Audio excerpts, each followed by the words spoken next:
It's the Innovation Podcast with Mark Reed Edwards and Garnett Harriman. Let's start the show. Hi, it's Mark.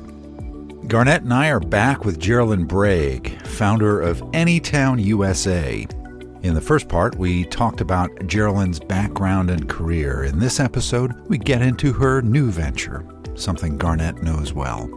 And then we take a peek at the future. So let me hand it right over to Garnett to kick things off.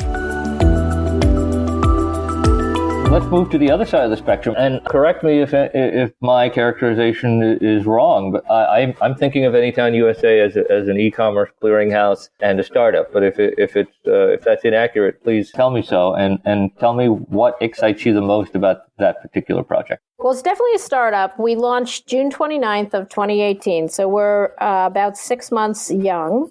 The word I would use would be marketplace instead of clearinghouse. Got it. And so it's a marketplace in the sense that what we do is absolutely bring buyers and sellers together.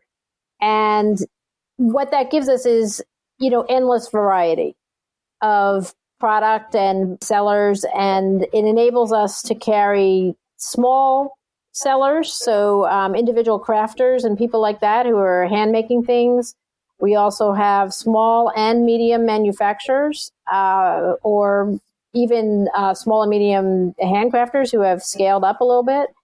And we also have a spot on the site that we call our partners page, which is for large national brands who are still making product in the United States. And what we do there is we link out to their edit of the product, part of their product line that is made in the United States. So, our vision really is we want you to be able to dress yourself from head to toe and your house from front door to back door in products made in America. And instead of, having to hunt through a needle in a haystack to do that, you can come to our site and shop across categories and easily find, these items. Plus dogs, right? That's right. We have clothes, we have accessories, jewelry, kids, home, stationery, beauty, and pets. Yeah. We're a little light on the partners page. We cover men, but we're a little light on men's clothes right now. But we're working on it. I'm gonna give a plug for my two favorite Made in America men's brands later. But so the verbiage mark around dogs could be what, snout to tail, something like that. Exactly. It's beautiful stuff. I saw it. I loved it. Yeah. Geraldine, let's stay with AnytownUSA. It's super current and it's very exciting. Let's go back to the origin story. Can you tell us a little bit more about that? You started. I feel like I have the kernel of it from back when you were looking at essentially supply chain concerns and realizing that made in America could actually be far more efficient from a supply chain standpoint. But let's do the origin story and how the resources came together, how it's funded, if you care to talk about that stuff. Sure. So I identified it as certainly a want and need of consumers. I started looking around online and there's a few small sites that do it, but they're either 100% affiliate links, so you can't shop the site directly, or there's sites that have what I would describe as a political point of view. So it's sort of narrowcast. And if they hold inventory, the inventory is limited. I like to say, you can get anything you want as long as it's an Eagle mug, something like that, super patriotic. But there was nothing that was, we cast our site as a walk down a virtual main street. It's meant to feel very friendly, like you're walking down a friendly, family-oriented main street. And if you knew all the sellers, like people once did, or in some places still do, these are the sort of shops you'd go in and out of. And that's what it feels like to us when we are talking to the vendors at the different shows and things we go to recruit them. I mean, we do walk up and down aisles and we meet people, we hear their stories, how they got started, all that kind of thing. And that's what this site is meant to feel like. So nobody was doing anything like that. We didn't want to limit ourselves as far as assortment other than to be certain categories and, of course, made in USA. So that's why Marketplace. And then Marketplace also, you start to create a community of these different sellers because a lot of people, small businesses, yeah, they can put up a website, but they can't, they don't have the resources to drive the traffic to the website. And resources is both money, but also time. Because if you're making your product by hand, or if you're a small operation and running, your own factory or sourcing or whatever, you might not have the time to also do the marketing. So by putting all these folks together in one place, we can, get that synergy of everybody together, and we essentially do the marketing for them. That's what, they're paying us to do with their commission that they pay us. So it really works for everyone. I can't tell you how glad people were to see us when we approached them. Well, I actually can vouch for that firsthand. My business partner is literally the daughter of a dairy farmer in rural Massachusetts, and it kind of conditions a lot of her common sense and pragmatism and humility. And she was gushing about the two folks on your merchandising team that she spoke with. And so I'm guessing they hit the tone just right. Part of it is we are all professionals. We all come out of long careers. They're not talking to kindergartners. Karen, who your person talked to, is a professional merchant. At the same time, in the middle of Karen's career, she was an entrepreneur too. She had a startup business herself where she sold into wholesale. She was doing embroidered pillows and things like that. And all of us are sort of scrappy, I guess I would say. So we also understand, what the challenges are of being a small business, which is sort of unusual for people with corporate experience, because we're not all turning around going, hey, where's my 90-person staff? Right. So I think people appreciate our experience when we approach them, but they also appreciate the fact that by coming on a site like this, okay, it's new and everything, they get that our experience is going to help us get this thing right. But they also appreciate that it's not going to be crowded and cluttered with imports and things like that. And they're going to get the chance to be in the spotlight so that they can break through with consumers. So I'm curious about some of the details of the business, qua business. And one of the things that fascinates me about what you're doing is the certification process. My business in particular has been approached by a few of these, and you mentioned one flavor, which was that sort of, almost nationalistic, political made in America. We've been approached by multiple sites like that over the years. And then a couple of years back, we were actually a finalist for something called, Martha Stewart's American Made Contest, or whatever it is, award. How is your certification process different from some of these other attempts to create a certification process around Made in America? Yeah, well, as you know, all people who label Made in U.S. Have to follow FTC guidelines for Made in USA labeling. Yep. And the guidelines are really long. And what we've done is certainly provide the guidelines to sellers, and ask them to self-certify that they're meeting those guidelines.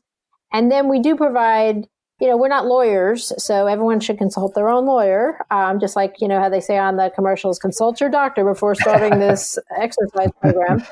But we do provide the expertise that we can provide to help, direct them in one direction or another. But what we ask them to absolutely do is sign a certification sheet that says that they are certifying that the product is made in compliance with FTC guidelines. And most people do not do that. If you go on Etsy or Amazon, you can load up and be online virtually instantly. Whereas with us, you have to do that as a first step. The second step, though, is, and then we have to look at what you've provided as far as what your methodology is, and what your answers are to our, couple very brief questions.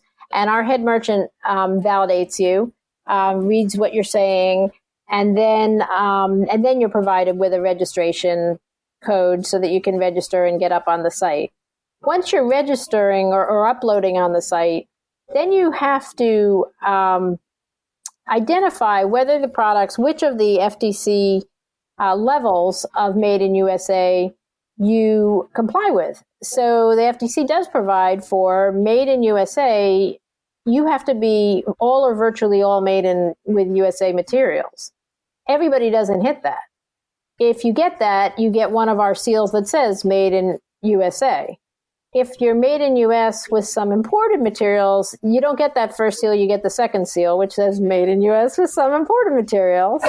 And then for some folks who actually use all imported materials, they can say Made in USA with imported materials, and we do that in rare cases. There's some things that just are not indigenous to the United States, like cork, which is, Portuguese, for example, or porcelain, things like that. If it's not found in the U.S., but you want to sell items made from those things, we will let them come on the site if they comply with the rest of the FTC guidelines, which it means last substantial transformation has to be in the U.S. So, the porcelain, for example, comes in like a powder and it comes out like a statue. That's a transformation. You can't, make a bicycle in China and stick the pedals on here. That is not last substantial transformation. So we do go through that with folks so their product is labeled correctly because, we want people to have confidence in the site. I mean, you were talking before about, brands that sound American or seem American or once were made in America and people think they're still made in America or... and they're not. And they're absolutely not. Yep. And some of them even have names like, American Apparel. They have a couple things still made in America, maybe, but they're not made in America. And so we want to just be really clear with people what it is and how much of it is, et cetera. But we didn't just stick with the things that are 100%, all or virtually all made in America because we wanted to provide, a wide-ranging assortment for people. So I think that's a great combination, Mark. There's both integrity to the certification process, but also inclusiveness because of the 3 tiers of certification that they're using. I like it. Yeah. I think that this one size fits all that I've seen in a few other attempts to do this, it's just a little too stringent, a little bit too rigorous, in terms of trying to create a real business around it.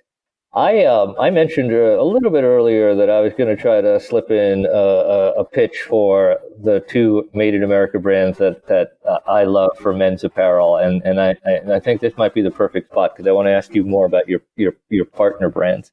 When I started working with Karina of Karina Dresses, I went through a personal transformation, and I was trying to look at my apparel and my closet and my wardrobe and figure out what was actually made. And I was shocked. Very little of it was made in America. And so I started discovering brands like Woolrich and Pendleton and things that, haven't been new for 120 or 140 years. These are legacy brands. Of course, they did things that Geraldine had talked about earlier. That during the offshoring and outsourcing phase, there's and they may even have products today that are made abroad, and especially made in China, made in Hong Kong, what have you. But there's a real concerted attempt by brands like that to concentrate more and more of their design efforts on things that are actually manufactured here in the States. With that said, I'm curious about your partner brands. It looks like that's sort of an affiliate type arrangement. How does that work with your partner brand? Yeah, so we are considered a publisher for affiliate purposes, and we go out to the different affiliate aggregators and we seek out potential partners who have American product lines or subsets of their product line that are American. We apply to be, affiliated with them. And when they accept us, which is how the process works, we work with them to get a link to the part of their assortment that is made in America. And then we show them on our site. So the idea is, so for example, if you take New Balance, which about 10% or so of their product line is made in the U.S., which is wonderful because, a lot of the major performance footwear brands are not. They have a special assortment, and we link directly to the made in U.S. product line. Same thing for something like Orvis or Johnston & Murphy or Frye Boots. We'll link straight out to their made in U.S. product. So it looks like you may be having me as a customer in your marketplace at some point. I am a bit of a fan of New Balance Made in America. I also buy the Made in the UK brand, line or product line. So I'm going to tell you, somewhat embarrassed to say that I have about a dozen pairs of New Balance made in the USA. So my justification is the made in the USA part versus the frivolous, acquisitive part. In the business, we would call you a sneakerhead. Yeah, there you go. Let's move on to the penultimate sort of section here. Right now in business, Geraldine, the broad concepts of purpose with a capital P, impact with a capital I, are pretty hot topics, and rightly so.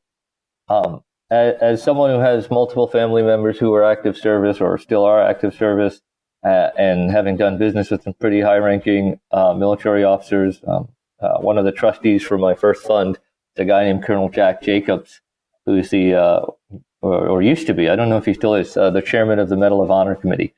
So I absolutely love the community and honor part of your mission statement. Can you share a little bit of that with our listeners? Sure. So as I said before, we are creating a community here when it's a win-win for us and the sellers. We can't do well unless the sellers do well. The sellers can't do well unless we do well. And so it's totally a community. So that's what we're creating. And as we thought about the formation of this company, myself and my partners, we wanted to make sure that we were building the community and that we were giving back to the community. And so I'll just read you what we wrote on the site. We believe that communities can and should be mutually supportive with a purpose and with practices that enable shared success. We had to choose how to give back to the community. There's so many worthy causes. So we felt that there was no one more worthy to honor than the U.S. military and their families, who have already given so much to our country. And so what we did right off the top was we decided right away to give a 10% discount to military, active duty veterans and their families. That's everybody, all disciplines, active and, National Guard, Reserve, everybody. And we do that in partnership with a group called ID.me, which validates, their service. And ID.me is founded by a retired Army Ranger. So look, there is no one who gives more than military families. And I'm sure you know what I'm talking about in terms of, Sure do. Yep. Everything from, their service, the families who stay back, the amount of moving around they do all the way through to, as Lincoln said, the sacrifice, full measure. So we're proud to do it. You don't get on our site as a seller unless you give the 10% discount. It's a cost of entry. And so that ensures that all of our sellers share this value with us. I love it. I think it's very, very impactful. That's wonderful. And I'm proud to say that we are, in the process of going through the certification process. So I'm pretty sure we will qualify for, if I'm guessing correctly, the second certification, not the completely made in the USA, because we have challenges with our fabrics. And since the fabric trade has changed so much in this country and moved to places like Korea and China and stuff. So all good. So this has been an amazing dialogue so far. I'm really grateful that you're here, Geraldine. To wind things up, we like to ask our guests to play futurists for a minute and share some hopefully mind-blowing prediction in business, society, sports, space travel, whatever, with our listeners. And I'll let you. I'm going to give you enough rope to do hang myself to do good things or to exit stage right. Yeah, I mean, look, I really believe in this community thing. I think that people are hungering for it. I think a lot of places they used to get it have disappeared, whether it's union halls or, there's so many less percent of the population that are active duty military or whatever that, VFW halls, all this kind of stuff. There are, huge groups of people who don't go to church anymore, things like that. I think people are looking for community because they aren't getting it in the places they traditionally did. And some people find it online or whatever, but some people are finding it through what I would describe as the microization of products. And by that, I mean, like we first saw it in microbreweries and, everybody doing that. But I really believe that we're going to see it across food categories and across all sorts of categories. And yesterday's big national brands are going to become sort of like the Boscos and things like that. I hope I'm not dating myself too much, but like the brands that now sound really kitsch and nostalgic, I think that's going to happen to the big national brands, and everything's going to go micro and seem more localized and more just from, community and smaller. And I also think we're, I don't know, maybe less than 10 years away from no more network television. I think it's just a concept that's blown up and, is also going to go away also due to fragmentation and people looking for personalization and that kind of thing. So that is my futuristic prediction. I hope you're not laughing too hard, but that's where I think things are headed. Geraldine, do you think that with the kind of dissolution of network television and that kind of gathering that people would have on a Sunday night or even for the Super Bowl, go Pats, by the way,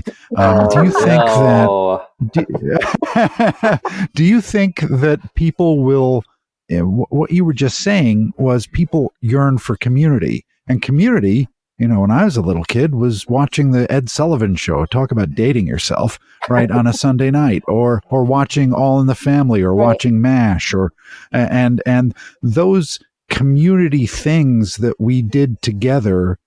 We may all watch the same shows, we may watch the same Netflix show, but we're not doing it at the same time. And so there's no sense of real community there. Do you think that efforts like yours, which bring people together in one place for a good cause to help veterans and also to help craftspeople from the U.S., do you think efforts like that will kind of fill that void? Yeah, I think what you're describing is it's two thoughts being held in someone's mind today at one time, which is people looking for community, but also personalization. They want it on their own time, and people get what they get when they want what they want when they want it. And we were all perfectly happy to sit there and go, "Oh, I'm so glad we're rolling from All in the Family to Mary Tyler Moore to Bob Newhart." Because you knew what you were getting and you knew what you were doing Saturday night. These people, today, everybody wants what they want immediately and when on their own schedule. And partly that's because things are so hard to schedule. I mean, people also used to come home from work at 5:00 at night. I mean, when was the last time anybody did that? I think people will start looking for it in communities like this one. I mean, and what we want to start to do as we grow is start to foster communication across our community so that people can help each other out with tips and dialogue. Yeah.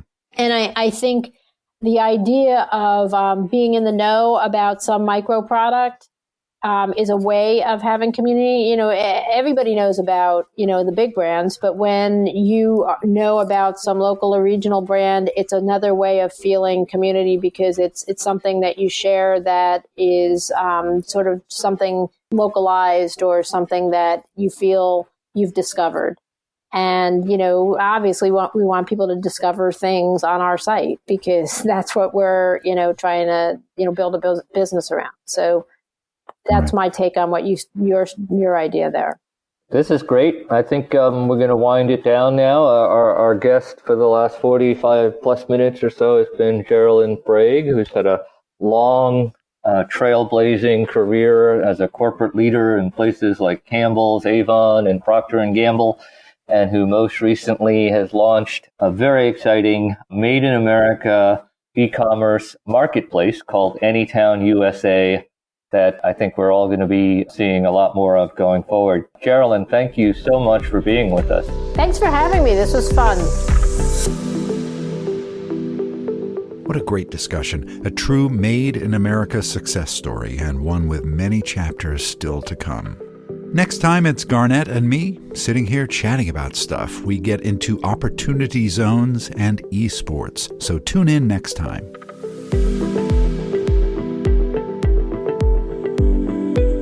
Thanks for joining Garnett and Mark on the Innovation Podcast. Visit innovationpodcast.co to subscribe and listen to other episodes.